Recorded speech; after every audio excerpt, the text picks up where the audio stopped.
So the book I decided to read was The Late Bourgeois World by Nadine Gordimer, and this is about a lady named Elizabeth, a 30-year-old lady in South Africa.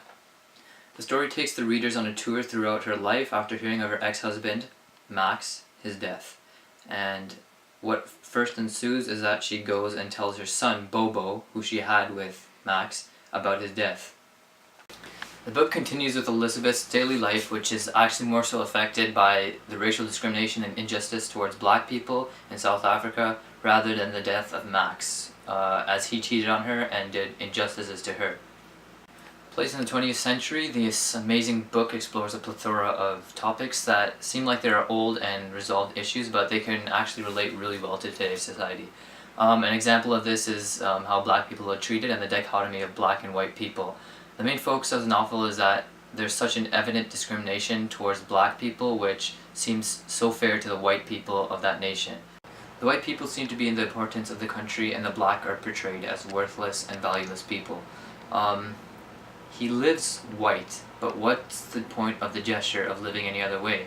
Elizabeth's helplessness relates well to something currently going on in our neighboring country with the election of Donald Trump and morally incorrect behavior towards anyone who isn't white. This is perfectly reflected in the book. The theme of equality is evident, not only in terms of race, but also in terms of gender. Elizabeth is an intelligent woman and is shown to be defying what was considered the norm. After holding up in a slight debate against Graham, her lover, she remarks about it saying, "This corresponds to a hidden expectation from him that he will be intrigued by the quality of the female mind, that mind whose quality is accepted rationally as taken for granted."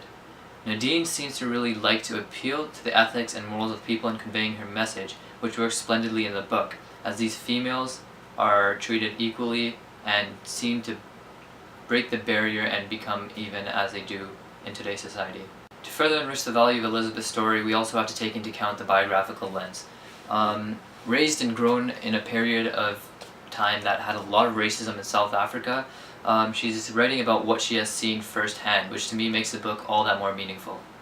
In addition to having sheer relevance and meaning, the book also has a great amount of literary embellishments.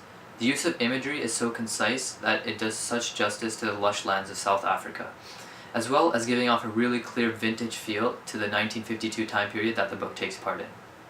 Nadine's puzzle-like use of diction also adds an extra satisfaction to the story. Like, for example, when she has Max saying moral sclerosis. She also explores deep topics in small segments throughout the story, which make it that much better because you feel like you just put together pieces of a puzzle to get a bigger image. Overall, the book is possibly one of the best books I've ever read. Such a short read, but it has so much meaning, relevance, and art through wordplay. I've highly recommended this to many people, and I highly recommend picking it up if you have the chance.